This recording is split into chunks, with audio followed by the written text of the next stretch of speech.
Before you decide what to do today, let's check in and see what you have the capacity to do. Welcome back to day 4, episode 11. It's our 4th day this week of Dream Life season. I'm Kimberly Cox. I am your host, and I am incredibly excited to get to today's topic. We're talking all about capacity and kind of trying to understand what you have capacity for, how to expand your capacity a little bit, and also ways that we can say no when we don't have capacity. So let's jump into our Fantastic 15. Welcome to today's Fantastic 15. Today we are going to start our gratitude by talking about being grateful for capacity, okay? So there's been times in your life when you have been able to push through something or do something that maybe you hadn't been able to do before, right? And we call this increasing self efficacy, being able to do things like push yourself a little bit out of the comfort zone and then you actually accomplish the thing. You move something forward, you do what you want to do, and that makes everything, feel worth it, right? So, but sometimes we have to, well, not sometimes, we always have to check in with our capacity. And just like a battery, just like our cell phone battery, just like a battery in anything, right? If you don't have enough battery power to do something, you can try, you can attempt. I don't know how many times I've tried to watch a video or play a game or do something on my phone when I had 3%, right? And I was able to do it for a little bit, but then it would wear my battery down faster. And before I knew it, I had, my battery was dead. And so we need to think of our own bodies like they have a battery, and we can recharge that battery in several different ways, right? So we can go do things that light us up. And sometimes that is exactly what we need. Have you ever been in that space where you've felt like you were all kinds of excited to do something, right? And maybe it was something that required some work, right? Maybe it was like going on a trip and you had to leave and go do things and be active and walk a lot and stuff, but it was something you wanted to do. And so even being there doing that thing, you weren't as drained as you would have been if that was doing something that you didn't necessarily want to do, right? And so sometimes we need to do those things that light us up, and that is our way of recharging our batteries. Sometimes it's doing something self-care. Sometimes it's sleep. Sometimes it's nutrition. But if our batteries are low, we need to recharge before we start adding more things to our plate. And so this is a perfect time after we just talked about focus and we just talked about having systems. Part of the systems that we can have, part of the structure that we can have is that check in with ourselves, right? So for gratitude today, before I get too far into the topic, because if you can't tell, I love talking about this and I really want to get talking about it, but I digress. Let's get into our gratitude first. Let's do that. What are we grateful for where we've noticed that we've increased our capacity? Or maybe we're grateful for a time when we were able to say no when we didn't have the capacity, right? The ability to recognize I don't have the capacity to take on this task. And sometimes we say yes because we feel like, well, if I don't say yes, no one else will, it won't get done. But oftentimes, if we say no, somebody else is going to pick the torch up. It's going to happen. It will happen. It's just most people go to us first if we're always the ones that say yes. So sometimes you find that the thing got done and it's beautiful and it's perfect. And maybe it's done in a different way than you would have done it. Maybe, it seems more effortless because that person really wanted to do it. Who knows? But it got done and you didn't have to do it. And you can sit back and you can watch and you can marvel at that, right? Like, hey, I was able to say no. I didn't have the capacity to hold that at the moment, but things still turned out okay. So, what are we grateful for when it comes to capacity? I am grateful that I am learning, and I'm still in the process of learning this, but I'm learning when it is okay to say, I can't do something. And I am grateful for that journey. I'm grateful that I'm learning that.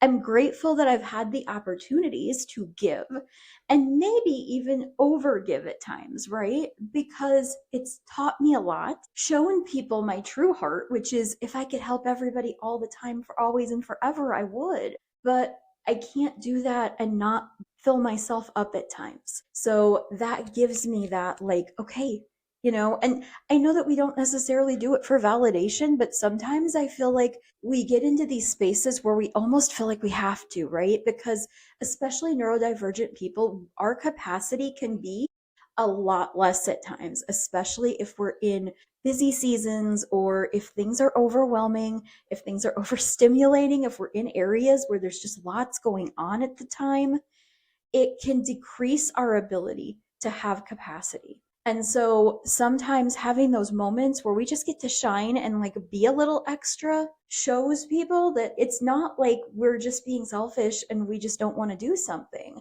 It's more to the point, I want these things to be done correctly and with the right energy. And I don't want to come into something and not be able to give it what it generally, genuinely needs. So I'm grateful for learning those lessons. I'm also grateful that I can go back when I feel, as we all will from time to time, like it's selfish for me to choose me all the time, right? But, and this is something that I wasn't going to say probably at all in this, but I definitely wasn't going to do it right now because this is more inspiration than gratitude. But it fits, so I'm just going to throw it in here. We should always be choosing ourselves because when we choose ourselves, it always comes back bigger, brighter, with more with it, right? So no matter what that is, if that's buying that thing, and I'm not saying that you don't pay your rent and you don't whatever, and you only buy what you want and that kind of stuff. But a lot of times we will go without and we will do without so that other people can have stuff. And if we were to just give a little to ourselves, we would find that in the end, it's all going to work out better, more balanced, and we're not really hurting anybody. In fact, a lot of times we're able to help more because of that. I'll give you an example. So, doing a lot of social media stuff, doing a lot of content creation, there's a lot involved in everything that I do, right? From recording these videos, I have to like come up with topics. I have to figure out hooks. I have to figure out what little things I'm going to talk about, right? For each thing, we have themes, we have plans, and then I have plans for other social media platforms, plans for my group.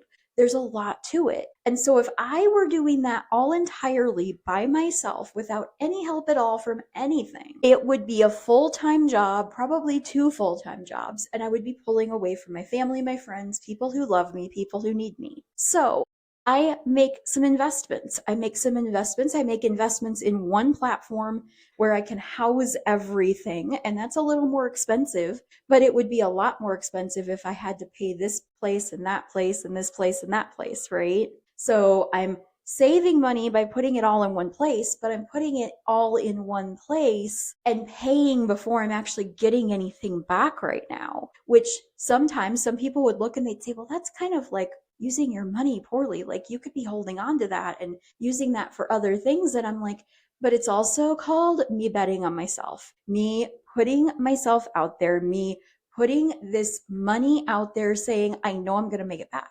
I know if I bet on myself, I know if I do this, I'm going to make it back. So that can be anything from maybe you can do laundry and you can do dishes and cook, but getting all those little things cleaned, your toilet, your sink, your bathtub, the mopping the floor, all of that, maybe that's just a lot for you to do plus everything else you're doing. So maybe you pay somebody to come in once a week and clean your house from top to bottom. And there are places right now that do that for a fraction of what it used to cost. And, if you find somebody who does it good and you feel like you're not paying, like that's, they're not making enough, you can tip them. You can tip them well, but it's that situation where I'm going to pay out a little bit of money, but it's going to give me that peace of mind. Now my house is clean. So now I know every week I'm going to shell out a little bit of money, but I'm not going to have to clean. I just have to keep up. I have to pick up after myself. I have to do my own laundry. I have to do my own dishes and cook. But other than that, the other big stuff is going to get cleaned, and somebody else is glad to do it because it's something that maybe they enjoy, or maybe it's something that they can do. There's a lot of like neurodivergent people out there, a lot of disabled people out there who couldn't necessarily hold down a 9 to 5 job, but if they come to a house to clean and they need to take a break for a minute, they know that they can, right? They know that as long as they're working on doing what they need to do and they get it done in the allotted time, that they're going to be okay. And so that's another thing where you're actually giving someone money, helping someone out, giving them an opportunity to make money for themselves. And, now you don't have that thing on your head. It's sometimes we just have to bet on ourselves. Sometimes we have to increase our capacity by going outside of ourselves. Okay. So that looks like the platform that I pay for. It looks like the editing software. I have a free software, but I also pay for another software that helps me, like AI, cut out all of the ums and the ands and the thes. It helps me to cut out the filler words, the breaks, the ums, all of that, so that moving forward, like it shrinks that, and it doesn't shrink the video by a lot, but all of my pauses, all of my stops where I'm trying to think of where I was going, it will eliminate those for me. Then it will take those big videos that are an hour long and it'll find the best, juiciest points that would really hit home on social media, and it'll make me little clips for them. So then I don't have to do that either. And I can get captions on there and everything. So that's worth it to me to pay that money to be able to cut down my time, right? So those are all things where we can do those kinds of things as capacity building by just allowing ourselves to like slowly start to bet on ourselves, slowly start to find ways that we can either like delegate to other people, delegate to a company, or, maybe you just decide that, okay, like I have way too much stuff and that's part of the reason why it's so hard to clean. So I'm just going to get rid of a bunch of stuff that I don't need, that I don't use. And maybe you can sell some of it and the rest of it, you can donate or throw away. And then you're getting stuff out of your area and you're making it easier for yourself, right? Sometimes that's a like not a physical but a like mental or emotional or situational thing, right? Maybe we need to stop volunteering somewhere if it's not resonating anymore and it's not bringing us what we need, right? Maybe we need to find a different opportunity. Or maybe we have held on to a business idea for so long because we just knew it was going to work and we put so much effort and so much time into it, but it's just not working out. And so maybe we kind of shelf that for a little bit. We don't necessarily get rid of it, right? We keep our plans. We just kind of put it on the back burner for a little bit. We start working on something else that feels more aligned. Those are all great ways to figure out your capacity to kind of, work within your capacity, right? So for gratitude, and then we're going to kind of do this backwards. I did inspiration first today. So for gratitude, what are some things that you are grateful for, where you've increased your capacity, where you have like held off your capacity, right? I'm not going to take on more than I can handle. Drop those in the comments, and we're going to do our grounding video, and then we're going to get right into move your body. So I will see you in a little bit. Welcome to the move your body section. So we're going to start out with some neck rolls, big rolls. Make sure you're breathing while you're doing this. All right, another big roll. Now we're gonna go the opposite way. Big rolls. That's 2. And we're gonna do 3 and 4 and 5. All right, now we're gonna do shrug shoulders and drop them. Shrug your shoulders up and drop them. All right, shrug your shoulders up, relax. Shrug your shoulders up, relax again. All right, one more time. All right, now we're gonna stretch up. Wiggle those fingers, stretch up as high as you can, and down. And we're gonna do that again. Stretch, stretch, stretch, stretch. and down. And stretch, stretch, stretch, stretch, up, up, high, high, and down. All right, stretch up one more time and down. One last time, we're gonna stretch, stretch, stretch, stretch, and down. All right, now we're gonna stretch up and we're gonna go to the right, and then to the center, and then to the left, and then back to the center, and we're gonna repeat and go to the right, and then the center, and then stretch to the left, and then back to the center, and then down to touch your toes. Hold it there, hold it there, hold it there. All right, roll it back up, shake it out, shake it out, shake it out. On to the next segment. All right, welcome to Fun with Food segment. I can't stop saying I'm so excited to be here because I am.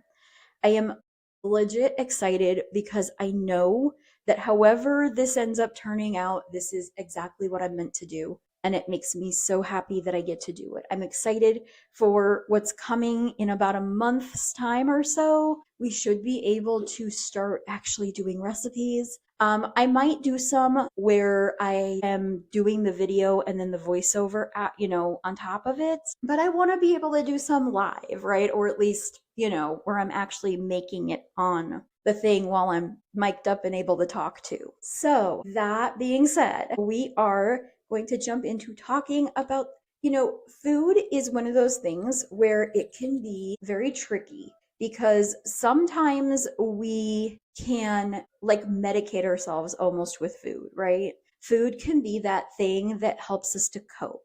Food can be that thing that helps us to, if I'm in a bad mood, I'm going to go make myself a sweet treat. I'm going to get some ice cream. Maybe I'm going to have chips and queso or something, right? But a lot of times we can use food.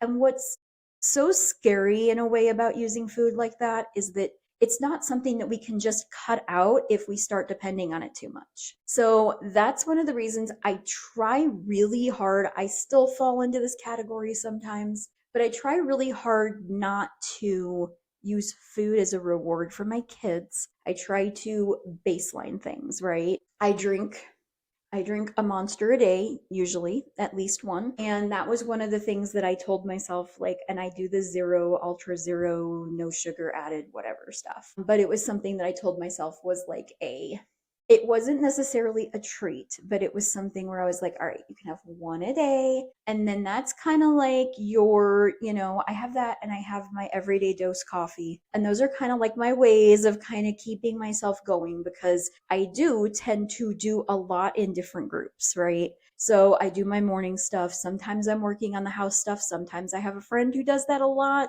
So I don't always have to do it. But still, sometimes being that, my kids and I are the ones making the most of the mess, sometimes I just feel like, okay, this was my mess. Like I need to clean it, right? And I love the help. And I'm not saying I don't. Sometimes it gets to me after a while. And I'm like, okay, I can't leave it. Like I have to help out too, right?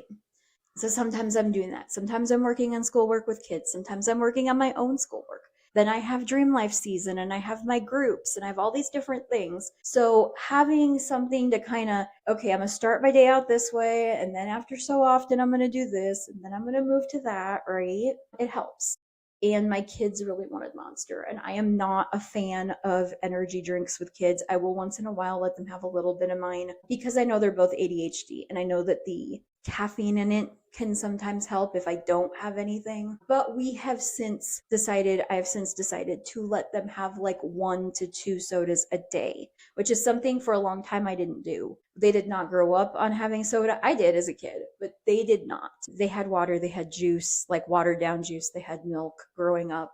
And then, for a long time it was water and maybe I'd get some of those flavorings for it and, they could have that kind of stuff. But that was, for a long time, that was what it was. And about the time I realized that like they need the caffeine and I was like, we were trying coffee, but then that was a little bit much, I think, for both of them. So I decided, okay, like I will get you guys like a case of your favorite every couple of weeks, and you can have 1 to 2 depending on what we're doing and everything per day as a baseline of like, this is something that is helping them because of the caffeine, but I also didn't want some of the other products that had way more caffeine to it, right? So it felt like a safer choice. Um, and it's still not the best choice, right? But also I am aware enough to know that if I have to fight them on a choice, then it's going to be I fight them on some things, but I pick and choose my battles. So that's one of those places where I will do certain things like that, right? But I try really hard not to like, okay, you get a soda if you get this done, or you get a whatever, because that can start to train our brain that this is associated with this makes us happy, or this is what we get when we do a good job, or whatever. And it's very, very difficult once our brain is trained that way for us to let go of it. And soda, not so much, but food in general is something, like I said, we need food. So it's not like you could just say, okay, I'm never eating again because I can't do it in moderation. So this is the journey that I am on. And I will tell you guys a little bit. I'll be giving way more. I'm going to open up a Patreon that's going to have a lot more of the behind the scenes of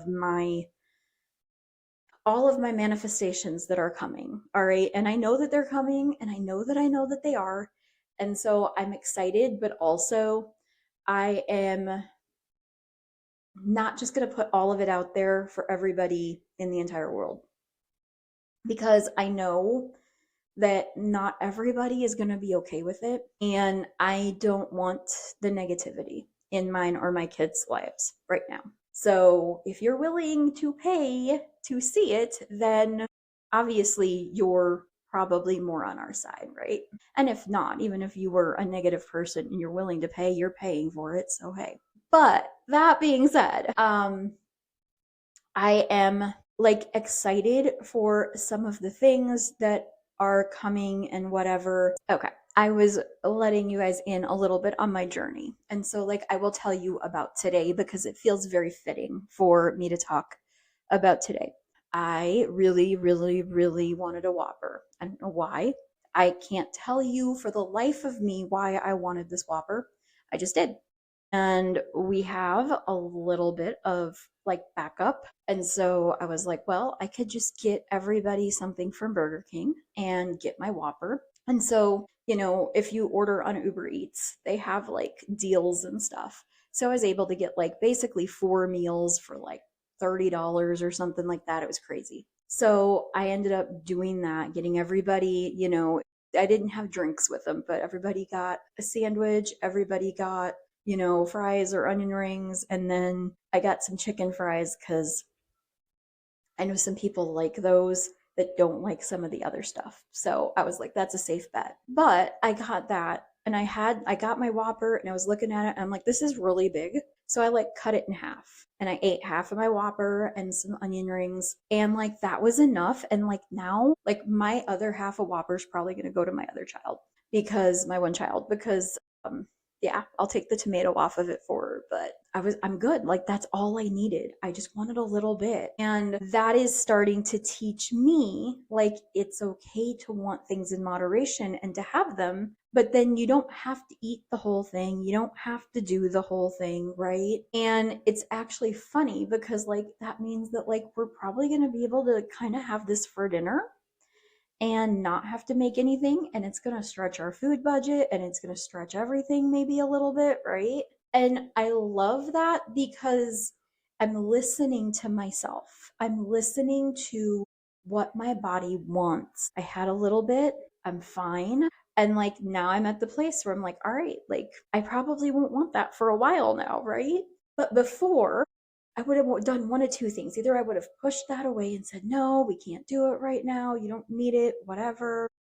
And that would have made that desire more and more and more. Also, I would have said, well, I got it. Like I have to eat the whole thing. And I would have ate the whole thing and then been overly full and tired and not able to record. So it's learning how to work within yourself. And like I said, that's just something that's so hard once you have used food as a reward or used food as a way of coping, of feeling better about things. And so that's what I'm trying really hard not to get my kids stuck in that cycle. So, part of one of the things that I try to do is have a number of things that they like in the house. So they never feel like they're, oh goodness, it's a special day. We got this whatever thing, right? And I know that a lot of people mean well when they're like, oh, well, I only bring like cake in the house on special occasions, or we only get this thing, during the holidays or something. And I know that people mean well, but I think there are a group of us, and a lot of us are neurodivergent, that the lack of can be a trigger that when we do have it, it can become like we get into the scarcity mindset that I'm not going to get this again. And then we overindulge, or we, do different things. Another big one for my family is stuffing. Okay. We used to always have stuffing on the holidays, and that was it. And so everybody loved it. Everybody wanted it. I started buying stuffing as a side, and now like people eat it still, but it's not like the thing that everybody wants all the time, right? Because it's not special anymore. It's just like everything else, which can be a good thing, right? Because then that it loses its allure to have more. And then it just becomes this, okay, like I know I can get it again later if I want it. So I'm just gonna I'll pass. I don't feel like eating it today. But if I wasn't hungry or I didn't want it and we had it and we don't normally have it, I'm probably gonna force myself to eat some, right? So talking about health, talking about um just being in that space where we are trying to make the best decisions, because again, dream life season is all about living that dream life that we want, and it's very difficult to enjoy your dream life if you are either forcing yourself to deprive yourself from things because you feel like you can't help it, you're going to overindulge, or you're allowing yourself to overindulge. So we need to find that like in between where we allow ourselves some, and then, we don't always get it, or, whatever, we can say no to it, right? So that's just something that's on my heart that I feel like needed to come out. If you needed this, you're welcome. If this is one of those like, this is boring, I'm sorry. But I feel like there's a collective of us out there that needs to know that it's okay, and that you can make the healthy decisions. You can buy the healthy food. If you need to, you can not get the unhealthy food for a while. Sometimes we just need to detox ourselves off of the unhealthy food too. Sometimes we need to just go all in, get the healthy food, make yourself kind of find the recipes, find the good things so that we can make it appealing. And then at the end of the time, you can reintroduce some of that stuff in moderation. But, and that's the other thing that I do. Like, I will say, like, I'm buying this and it's going to last 2 weeks. And if it doesn't, then I'm not buying it again for until that time is up. So we don't just go like recklessly crazy on stuff and okay, as soon as you run out, I'm gonna go and get more. Like, that's not how this works. How this works is I got this to last this many days, and if it doesn't, then we go without that until that time comes, right? All right, guys, we are gonna jump into our first ring. Let's do this. All right, welcome to the first ring. I feel like I kind of left fun with food on a little bit of a, I didn't really finish it, I guess, but it's okay. It's what I felt called to do. So we are talking about home and family ring and what you have the capacity to do and what your family has the capacity to do. Okay. Well, I'm going to start by saying that capacity, everything that has to do with capacity starts with you. If you are watching this, if you are the one who is taking the time to understand this or already understands this, it starts with you. If you are not doing the things that you need to do to show other people how this goes, then next ring, when we talk about the self, right, stay tuned. And I'm going to give you guys some tips over there on how to make this easier for yourself. Okay. But talking about home and family, there's a couple of different ways that we, especially in my community of neurodivergent households, whether we're homeschooling, whether we, school or take our kids to school, there's all different variants, right? All different versions of how our households go. I think that one very, very important part of this is try to figure out, and this is going to take time. This is not something that you can, unless you've been working on it for a long time, but then this isn't like the minute I start thinking about it, I have the answers, right? You have to dig deep and you have to really decide.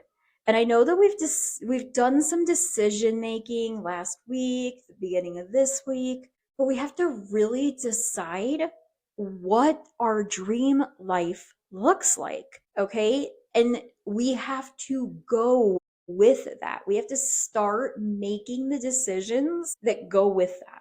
One of the reasons, besides the fact that my kids could not handle being in public school, one of the reasons I wanted to homeschool is because I didn't want to have this dream life where I can go and do anything I want, but then be bogged down by a class schedule and not able to, take my kids out when I want to go somewhere, and then having to decide, do I, sometimes you can do it where you can just go on your own, and that's part of your kids learning, lessons of, okay, like this is mom's trip, this is mom's time, and I will get mine.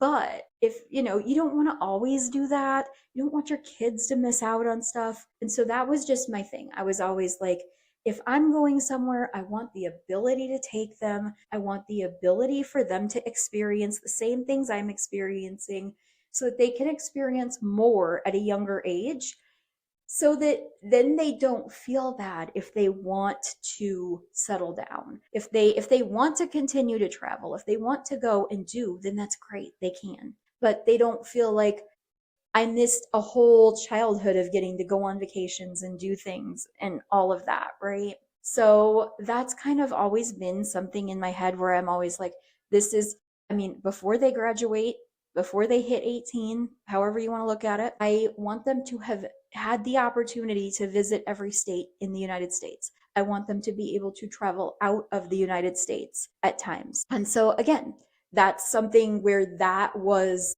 part of my dream life. So making those decisions, figuring out those ways, even when it's difficult, it would be on an actual fundamental level easier for me to put them back in school, because then I could get my work done while they're at school.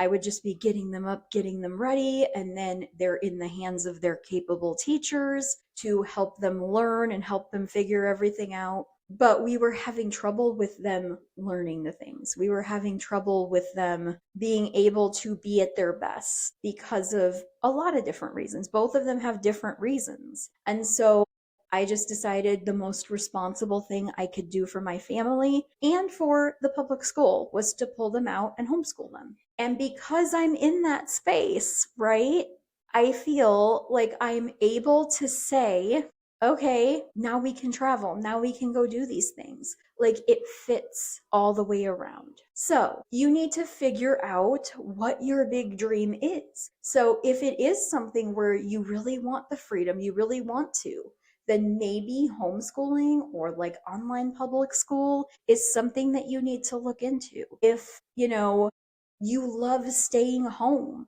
but home just feels so overwhelming, then you need to put your money and your effort and your time into creating a safe haven for yourself. And sometimes we need both, right? I would love to have both.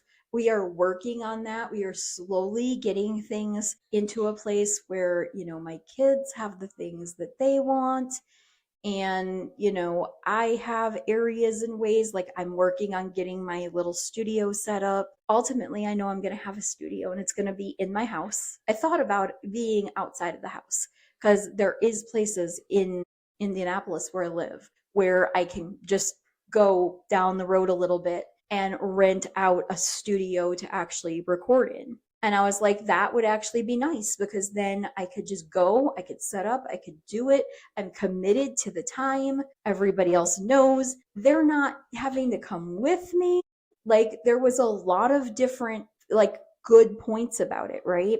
But also, I know myself. And I know that it would be very easy for me to call and cancel a couple days before. It would be very easy for me to just decide not to do it, or to do it, but then once I've got it there, then I have all this footage that I have to like put somewhere and do something with, right? So I just decided it's easier for me to set something up at home where I can just walk across my house, across my apartment right now to the other room and do it. And so that's something that I'm working really hard now to fund, to set up. I want to set with a couple of chairs and a nice table. I did get the mics.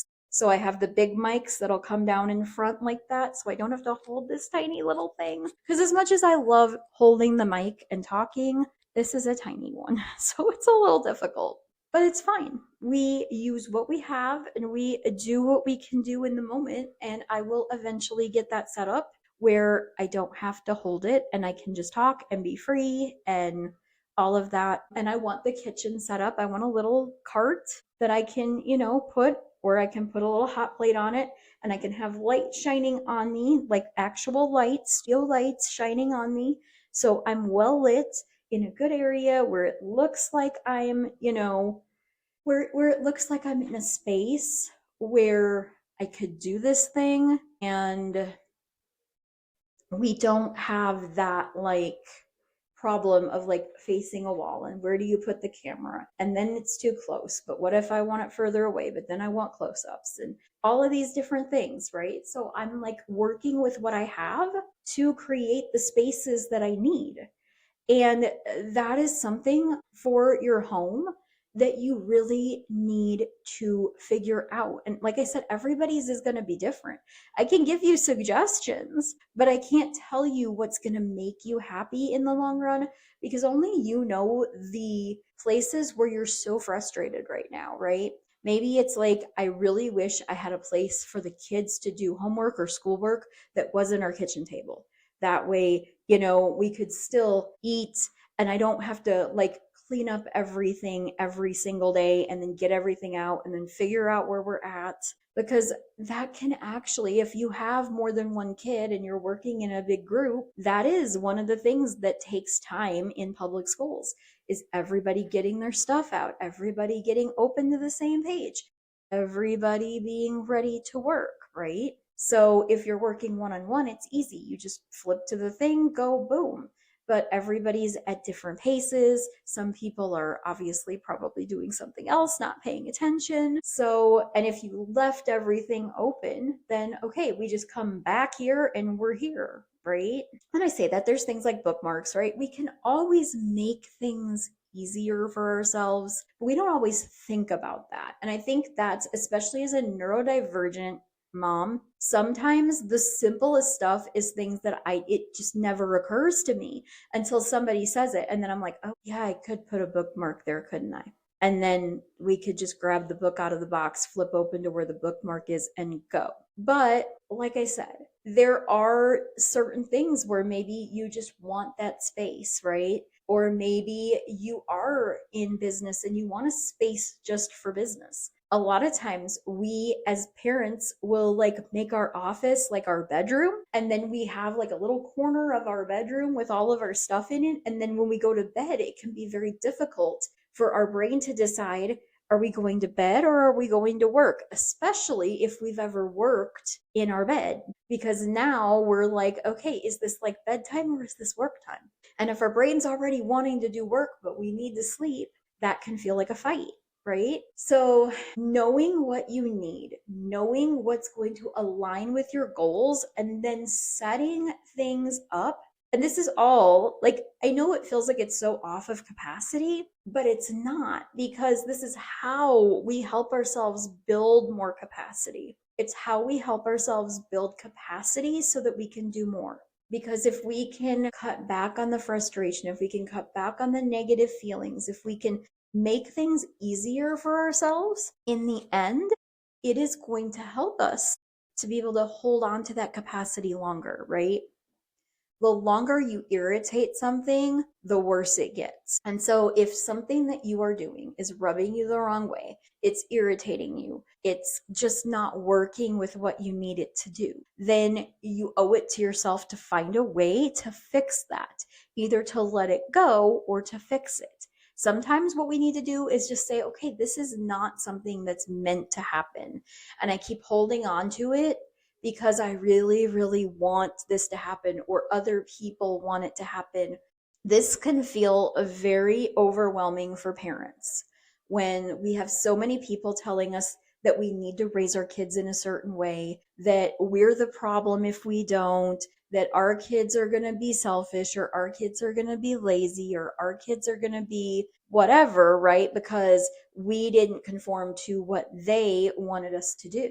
And so we can feel like okay, no, like they have to live in society, they have to get along with people, they're going to have a job, they're going to have to do all these things. And so we like think to ourselves, everybody else is right, I need to do these things. But in the long run of things, a lot of times the reason that people are pushing so heavy on us doing those things is because they see the freedom that we have in not doing them. And they wish that they could live that life. They wish that they had the guts to stop caring what people think, to stop being in this space where, kids throw tantrums. Okay, they do. And so if you are in a restaurant, in a store, in somewhere where there's a little kid throwing a tantrum, like, kids are going to throw tantrums whether they're in the store, whether they're at home, whether they're wherever. Like, it's a part of growing up because they have big emotions that they don't know how to handle in the moment.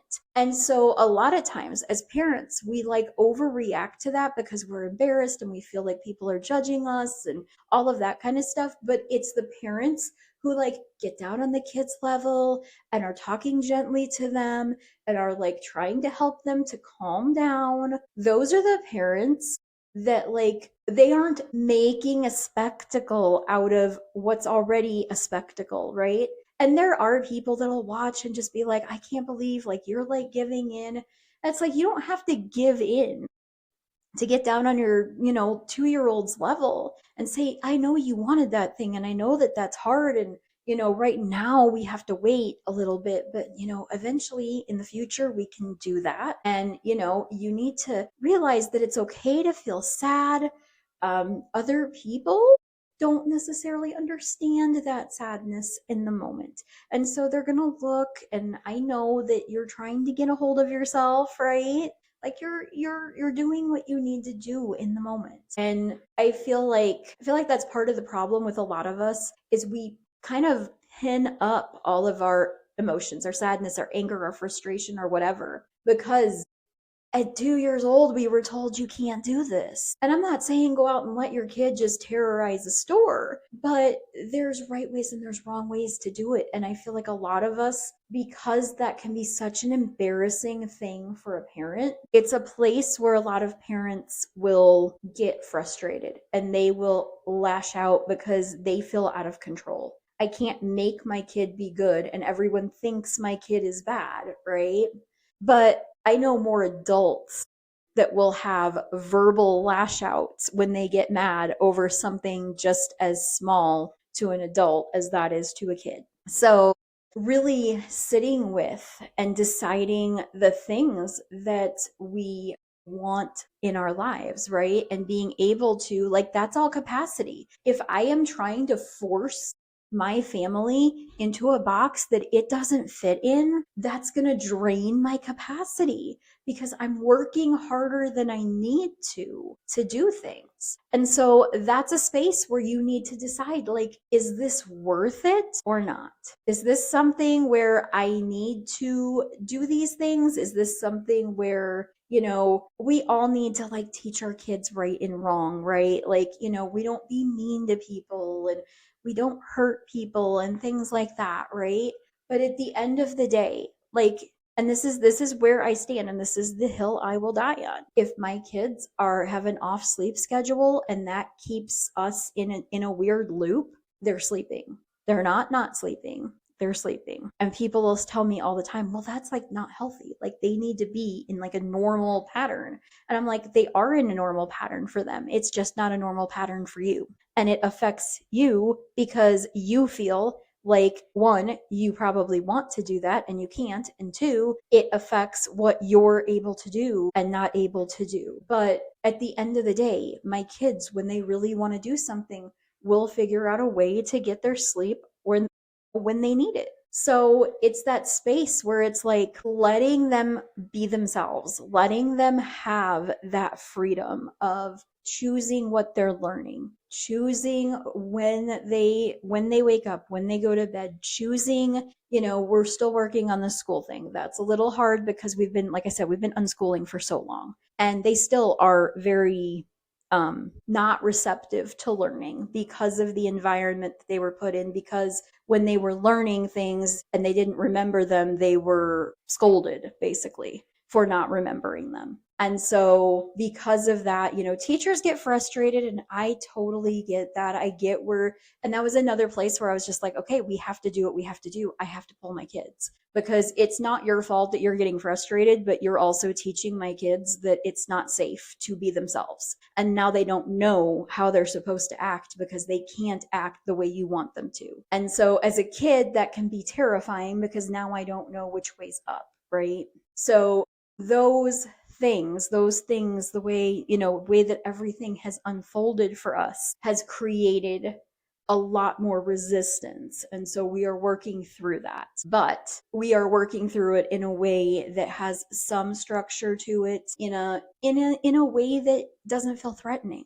Because again, if we feel threatened, a lot of times our bodies just shut down. And so if we shut down, we're not doing anything. We're not learning anything. We're not helping anything. We're not achieving anything. And that's a place where, again, with capacity, if you don't have the capacity to do something and you're trying to force yourself to have that capacity, you're going to end up burning out, and then you're going to drop everything, and then you're going to have another set of problems on the other end. All right. So what are your goals for your family, for your life? What does your dream life look like? And then how do we find the ways to make some of the things that maybe we've been either trying to do to please other people, or, maybe we're trying to do it to please ourselves, but we're really not being pleased by it, right? Maybe, yeah, I love my clean house, but it's not worth fighting for hours and hours over when I can put structures into place. I can put catch-all bins. I can make certain rules and things, right? We talked about that earlier. I think it was last week when we talked about having things like, everybody helps pick up before bed, right? And if we can do those things, set those into place, it's going to help us have the life that we want, but it's also going to not be as harsh, right? So drop what your dream life looks like, drop what you're going to work on with your family's capacity, and we're going to move on over to the center ring. Goodness, this is a much longer show than I thought it was going to be, but I think that all of this information is super important. And I think that it's stuff that we can hear and we can even work on, but there's layers to it. So you get something figured out, and then all of a sudden life changes, things change, your ideal life changes, right? It used to be that I wanted to travel all over the place. Like I just wanted to be gone. Give me a small little apartment somewhere to come back to every so often and let me just go. And now I'm not so much like that. I want to travel. I want to go do things. I want to see things. But I don't want to be gone, 32 weeks out of a year. I would love to travel, maybe 6 or 8 weeks and, hit 6 or 8 different states or a country here or there or whatever, but not to the level that I wanted to before. And when I fully understood why, it was because of capacity. It was because as much as I love luxury and, going in hot tubs and being in, fancy hotel rooms and things like that. And I love that and I thrive on that. And when I get that, it does fill me up. However, when you're a parent and there's other people involved, and sometimes they like that stuff and sometimes they don't, and sometimes, they just want to chill. They just want to be with their friends. They just want to hang out. And so, as a parent of, tweens, now I have a 12 and a 13-year-old, right? Friends are important. Like their life is important. Stability is important to them. And so I had to like make a change. And it wasn't necessarily, I'm not even necessarily saying this is a change. Some people might say, okay, so like once they're out of the house, are you going to travel like crazy and stuff? And I honestly don't think so, because when I go places, I still like to do the same things I do at home. I still like to sit and chill.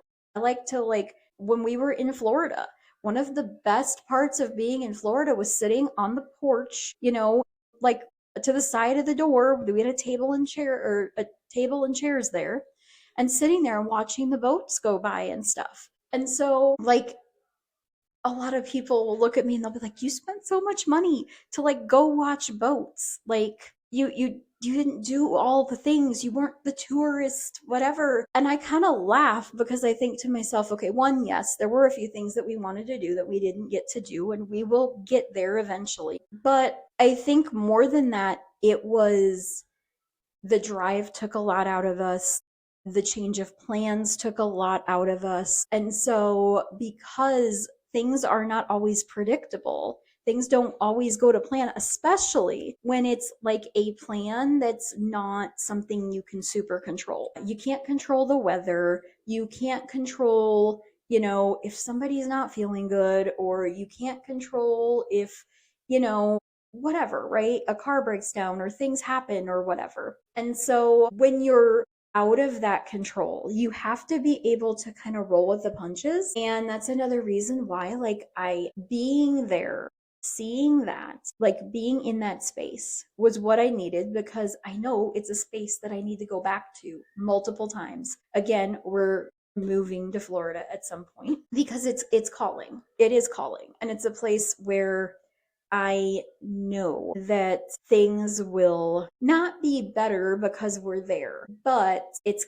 because that's where we're meant to be. That's where home feels like right now. Talking about capacity within and knowing my capacity for things, knowing that, okay, on a good day, when everything goes according to plan, we can hit XYZ, ABC, 1, 2, 3 without a problem. But if things are off, if things don't happen the way I want them to, if I can't control something, the weather is bad, somebody's not, didn't get enough sleep the night before, whatever, I can't plan everything on a perfect day and then not get the perfect day and then still try to squeeze the perfect day into something that's not going to be perfect. And so that's where I was like, okay, like I need to say, okay, I can do this part time, but I really am not okay with spending so much time planning, so much time doing all the things, so much time getting everything ready to do things, and then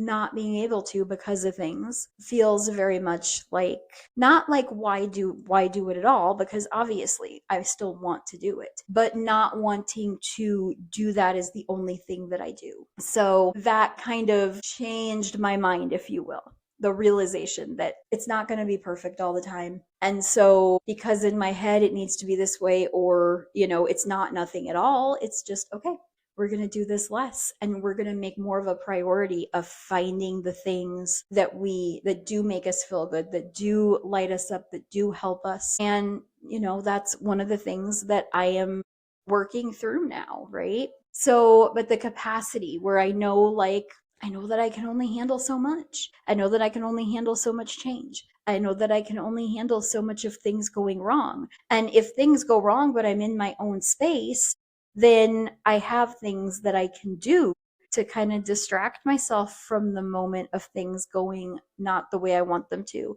And then I can come back to it and process the feelings that I had when things didn't. But I don't have to take it to that level because I have things in place that I can do. When you're somewhere and you don't have those things, or, I loved getting to sit and watch the boats, right? And that was great. But I can do that if I live down there. And that was one of the things where it like clicked in my head, like, you just want to live down here. Like you don't want to travel as much. You want to go places, you want to take the kids to see things, but you don't want that to be your full time. What you want to be your full time is to live in a place where you can just walk out your door and enjoy where you're at and not have to, you're obviously always going to have to deal with sometimes people you don't like, or sometimes people who aren't considerate, things like that. Like that doesn't change, right? But being able to be in a place where, like right now, it's 40 degrees out. I can't go sit outside. That's not going to happen. And yes, it's cold in Florida too, but it's a lot warmer a lot more of the time down there. So it's like making things tolerable so that you can be as content and happy as possible. And sometimes I think in manifestation, we get to this place where we think that everything has to be sunshine and rainbows and perfect. And that's just not the case. We can manifest amazing things, and we can also have days that are just pure crap. And that's all because if we didn't have those crappy days, we wouldn't appreciate the good days as much. So, like I said, again, that's like a thing where, okay, if I'm only vacationing a few times a year, I'm going to be able to handle that more than if I'm always gone. And then, oh, I was in this one place that I really wanted to go to, but things fell apart because they've been falling apart for a few weeks in different places. So again, it's capacity. It's my capacity, it's the kids' capacity. And again, it's like coming to yourself and going, okay, I know that there's some things that we want that are either off in the distance or we want the idea of them, but then when we actually figure out everything we have to do to get them, they don't seem as pretty and they don't seem as nice. And there's other things that come up that are like, I like this idea better. And I do. I like the idea of living in Florida. I actually want to live in Florida and Indiana. There's, I think, some obvious reasons for Indiana. It's the state my kids were born in. There are some benefits, if you will, of us having a residence up here and making this our full-time residence wherever we are in Indiana, which will probably never change. But to be able to have a place where we can go and get away and be there for weeks at a time, right? And enjoy being in both places.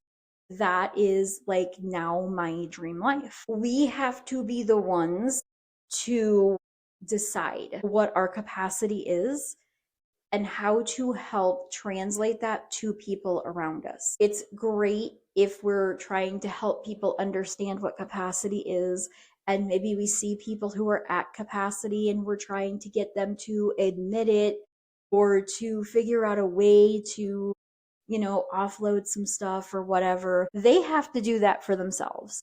They have to be the ones to make that decision. You are responsible for making that decision for yourself and then helping other people see that you made that decision for yourself, right? So, by saying no sometimes and then bringing up points. I talked about it earlier today when I said, like, maybe you say no to something and someone else picks up the ball and runs with it, and things are different and, maybe better. Maybe, there's different things figured out because someone else was in charge of the project or whatever. And so sometimes we have to be able to do that. And then we can even show people, we can show our kids, we can show our partner, our spouse, we can show our friends, like, this is what I'm talking about when I say, like, you have to stop when your capacity is full. Like, I stopped and I said no to this thing.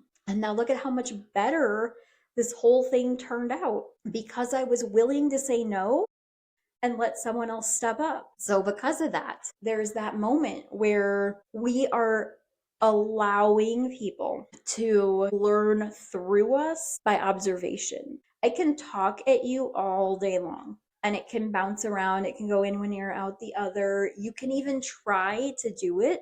But if you're not seeing any evidence of how my choosing to stay at capacity, to not take on more than I can, and to slowly work my way to a higher capacity of things, when you see that, it becomes evidence. When I say it, it's just words. So showing people is the way to unlock that door of this is actually possible versus, okay, it sounds good on paper, it sounds good as words coming out, but how do I actually do that? When you start to do that for yourself, you unlock the ability to show other people how to do that because then they can follow your example. And you've also been there, done that. Now I can say to myself and to others, when others come to me, I can say, like, we can do hard things. Sometimes we have to plan them. Sometimes we have to put up boundaries. You know, a boundary that I've put up that a lot of people have probably noticed in my personal life is I don't have a whole lot of conversations with people anymore because I feel like conversations can get me sucked in and it can make it more difficult for me to have the energy to do the things I need to do. I'm not saying I don't talk to people, but I limit who I talk to and I limit how much I talk to people because I need that energy for what I'm trying to do. And there will come a time when this is easier, when I'm on a schedule more, when everything's more regular, when everybody else is used to this. And then I will have more open time. I will have the ability to do more and to give more. But in the moment while I'm going through this, it feels very much like I'm hermiting myself. It feels very much like I am keeping myself away from people. But it's not that I'm like, trying to be better than anybody or whatever, but more to the point, I am putting my energy and my focus on the things that I am trying to accomplish so that they get done. And then, you know, if I have a day off, if I'm taking a day off, if I'm whatever, then I will talk to people, then I will do that kind of stuff because I'm like, okay, I made up my mind. This is a day that I'm taking off. This is a day that I am doing whatever. Or I just finished everything that I need to do for the day. So now I can go relax. I can go have a conversation with somebody. I can go do those things. And sometimes you just have to do that, right? You have to make your mind up. And later on, when it's easier for me to have those conversations, I can say, because I took that time out, because I said I don't have the capacity right now to do this, I built up the capacity to be able to do it because I was able to say, no, I need to like get this foundation solid first. Then we can start adding to it. So, what is an area that you are having trouble with capacity in? Are you taking on too much? Are you in a space where you just don't even know, right? Sometimes we get ourselves so deep in burnout, we just don't have the capacity for much of anything. And if that's the case, then you go down to your non negotiables. These are the things that have to happen for my family, for myself, you know, maybe for your business. If you're in business and you're like,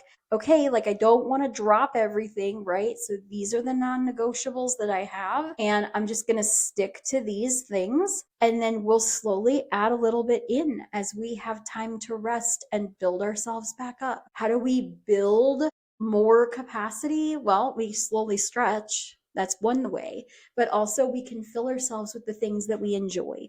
We can do things that we love. We can do things our body needs, like sleep or put better food in our bodies, exercise, take some time to relax, right?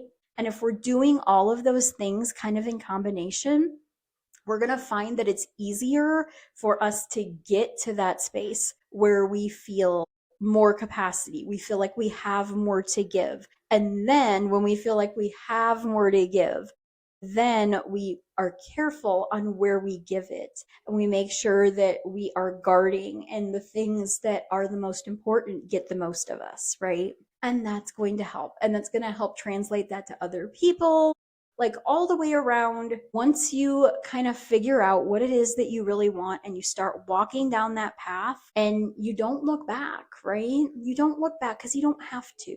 Everybody's going to get judged one way or the other by some people, and that's just life. But what matters is that you are doing the things for yourself and your family that make them the best versions of themselves, right? That allow them to shine, that aren't stifling, that aren't trying to shove them in boxes they don't belong in, but rather are allowing their natural lights, their natural interests, their natural, you know, their natural instincts to shine through so that they can feel at peace and they know that they're doing the things that are lighting them up and helping them. And that's just going to snowball once you start to do that. Alrighty, we are going to move on to the business ring. I will see you over there. Again, I say today is way longer than I planned on, but it's okay because I feel like if you're watching this, I feel like you need this. And this is kind of where there's a collective of us that are right now. We are building the foundations for our dream lives. Okay. And I cringe a little bit because I think about how much time, and I know there's a lot of people who are my age, older, maybe a little bit younger, whatever, that are in this space thinking, but I've been doing this for so long. What do you mean I'm just now building the foundation? And I'm going to say this like this with as much love and compassion as I possibly can. When we are looking to other people for how to live a successful life as a neurodivergent person, we are more than likely not going to find a step by step approach to doing that. We're going to find a lot of judgment. We're going to find a lot of suggestions. We're going to find a lot of people who mean well, but don't understand. And not that they are incapable of like hearing the words and processing them, but you can hear the words and process them and it's still not sink in the way that it does if you're living it. Okay? There are big, major problems in this world. Okay? Think about the worst things you can think about for just a second, right? And think about how much different those bad things would be if you were going through them yourself or your family, right? You know that they're bad. You know that this stuff is out there and that it's not fun and it's horrible and it, people suffer and whatever. But because you yourself have not went through it, you are incapable of actually understanding what it means to go through that. You can kind of say, okay, I've been through something that's similar for myself, and I felt this level of intense discomfort or, frustration or sadness or whatever, right?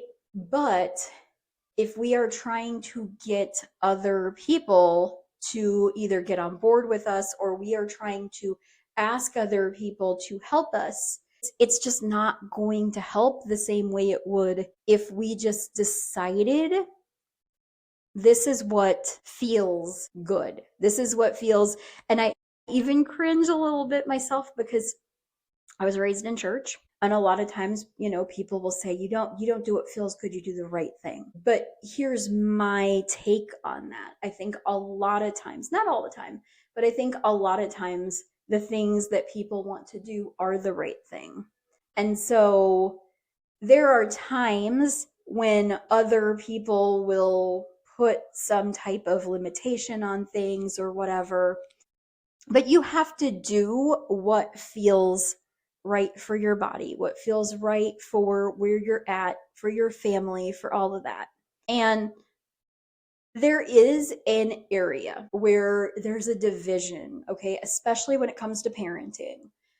I went through it myself. I have had parents get mad at me because I am not as strong, quote unquote, of a parent as they are. And their kids were no longer allowed to hang out with my kids because of the way that I parent. Because, I don't parent the way they parent, and then their kids were coming at them with, well, my kids, their mom doesn't do that. And they were very frustrated and wanted me to not make them look. And I had to take a breath and go, like, I understand why you feel this way. I can't fix that. I can't just snap my fingers and make my kids fit the mold you want them to so that you don't have to parent your kid, so that you can parent your kid and it's easier, right? So, and I understand why sometimes people will be like, okay, this is a battle that I don't want to fight. And they will. I actually had several parents do that way back when my kids were little. And I wouldn't let them run like crazy, but if we were at the park or whatever, I was letting them get their energy out. I was watching them, but I was letting them climb and do all the things because I didn't want to be the helicopter parent that didn't let them do the things, and the helicopter parents there that didn't want their kids that were older than mine to do the things that mine were doing would get frustrated. And again, I get that. Like I do. But you have to decide for yourself, right? And we've been saying that since like the beginning of this episode. It's you have to decide for yourself and you have to make those steps. And so when it comes to business, passion project, volunteering, all of that kind of stuff, you have to make the rules for that for yourself. We can talk about strategies that work. We can talk about how to make it all fit into a day. We can talk about those things. I can give you suggestions, but at the end of the day, they're just suggestions. And you can try them and they cannot work. And you can try something else and it can work. You have to be willing to do the trial and error. You have to be willing to work the problem. And I think I've said this has been my new mantra of everything. Okay. And I honestly am seeing, I don't want to say insane results, but I am seeing very strong results when I can actually get my brain to cooperate. And that's, you cannot find a solution for a problem in the same frequency as the problem. So if all I'm doing is thinking about a problem, thinking about a problem, thinking about a problem, I'm not in a space where I'm allowing the solution to come to me. And so a lot of times, what I do when it comes to problems now is I will get myself busy on something else, whether that's playing a game, whether that's doing work if it's not business related, whether that's, cleaning house or, watching content that uplifts me, right? When I can sit in that space and I can remove myself from a problem, it brings solutions to that problem easier. And so if you are having problems with capacity to do work,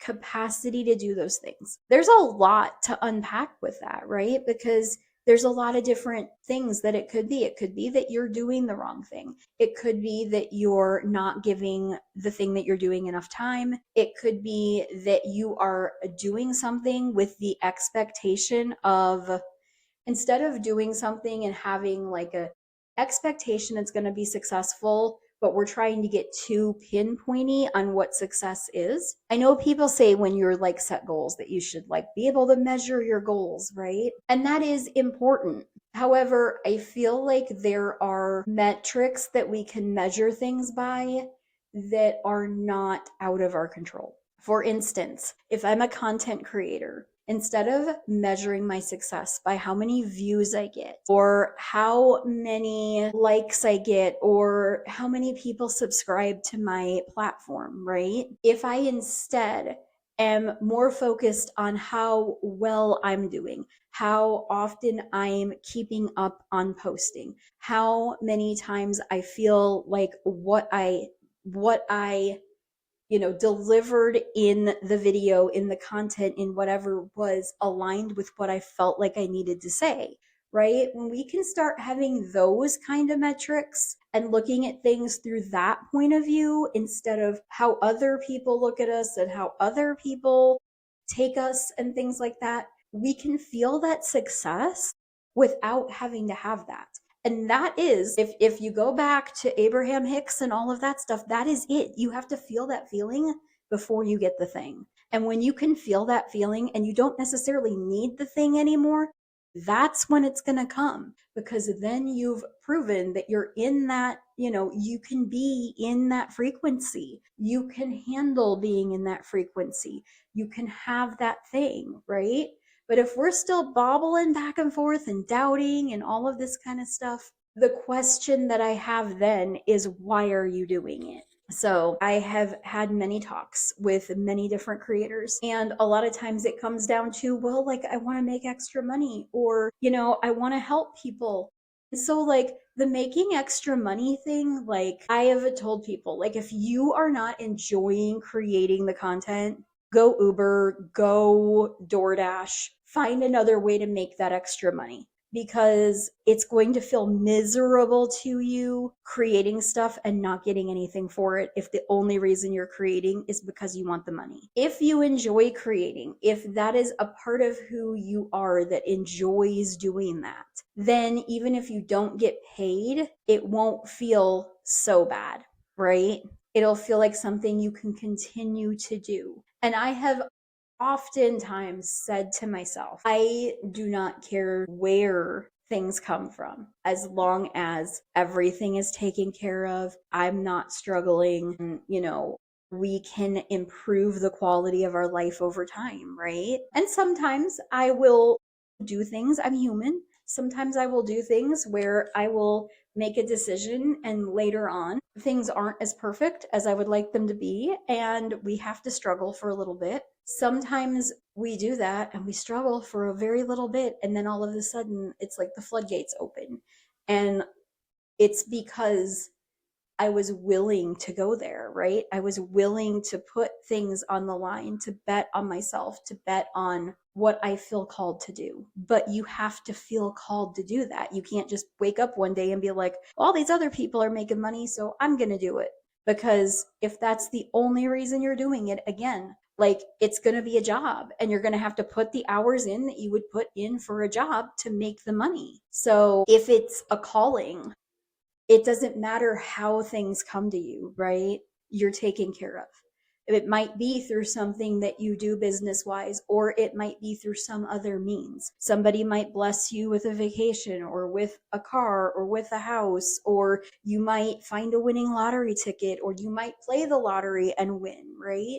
Like there's all these different ways of things to happen. And so when it comes to business, you have to be able to like hold that capacity to do the things. And that's another reason why, like we talked about yesterday when I was talking about my count down and my streak count. So I can say, okay, we're still backpedaling here on stuff. I mean, I know this is Thursdays, which is tomorrow, but I still don't have Tuesday and today's up yet. Yesterday's and today's up yet. I still have to create some of the back ones and stuff. We are just trucking through this at this point. And I am 100% okay with that because I know that I'm going to get there. And I know that this is like the proof, right? Doing the back stuff, doing the stuff where it's like, okay, I know that this was created on paper for a reason. I need to get these out. Yes, to some degree, it does feel silly getting them out so much later, right? Getting them out when it's so much further down the road, right?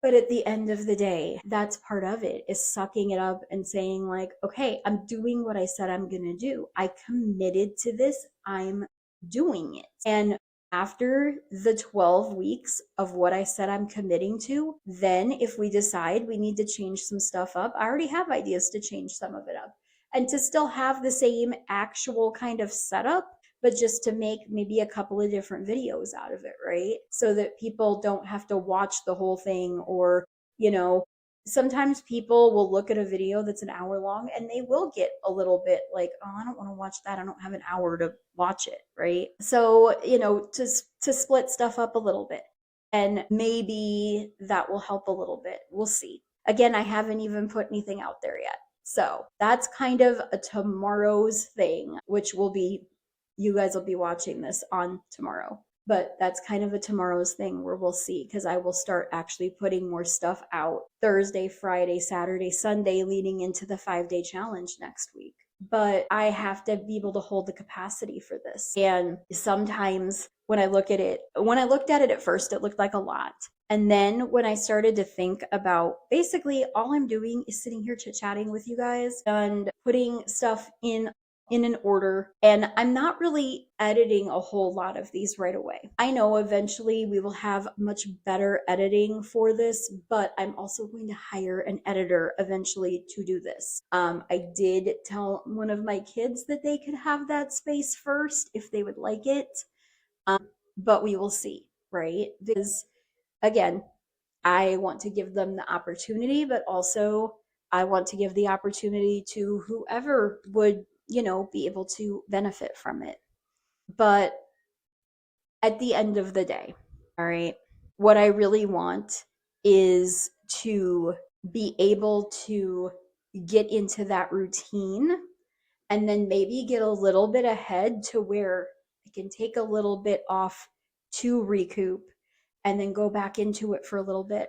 And working with like my moon cycles, working with my energy cycles and all of that, and having all of that information that I have now helps tremendously to be able to, okay, like this is the week that I'm going to be low energy. So if I'm going to be low energy, then I really need to like have some stuff done in advance, right? Another thing like I'm doing, and if you guys have been watching, you've probably noticed I have a couple of different like meditation things. I have a couple of different like video things where I'm using components over and over again in different videos.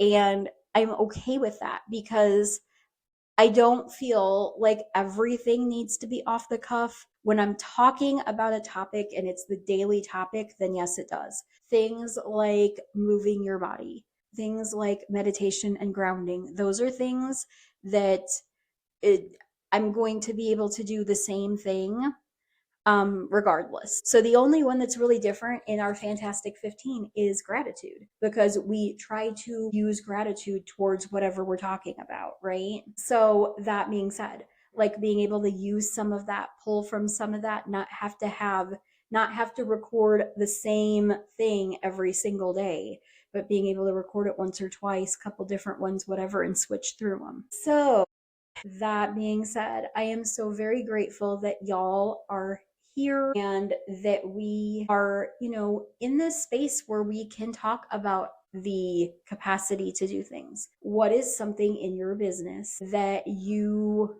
either are out of capacity for or that you are learning to grow your capacity in? Okay. And those are two different things, even though they sound like they could be the same. Like maybe you need to grow your capacity in what you don't have capacity for.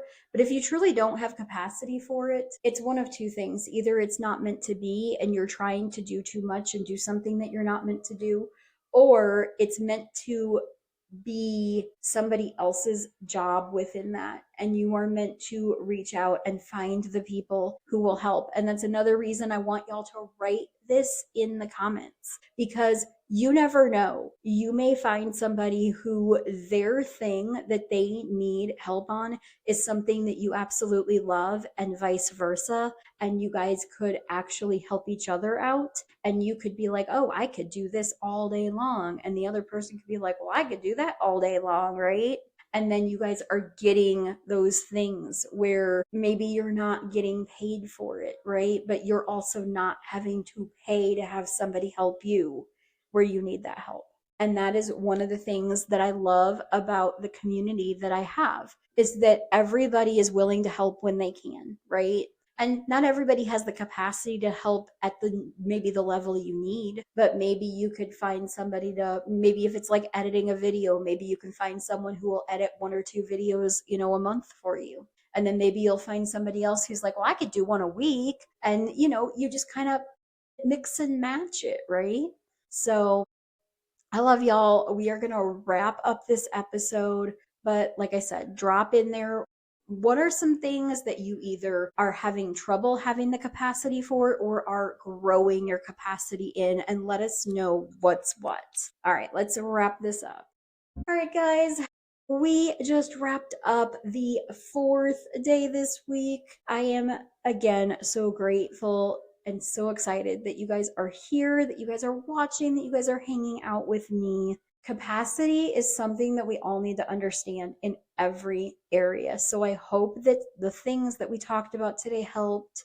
If you know somebody who needs this, and I normally don't say this at the end, right? But if you know somebody who you're like, this person needs to listen to this, send it, share it to them. You can actually share from a spot. If you're on, I think it's a desktop or laptop, you can like get to the spot where you want them to listen and you can click share. And then there's like a little check mark that you can make to share from this point. And I say that because this is going to be a long episode. It's going to be almost 2 hours. And I'm okay with that. I'm not sad about that because I know that this is one of those episodes that if you need it, you're gonna need it. You're gonna want to listen to it. And those people who aren't ready for it, that's fine. We have lots of episodes already. If you haven't watched them, we'll have plenty of episodes to come. All right, guys, I hope you all have a wonderful Thursday. I will talk to you guys all later. See you tomorrow.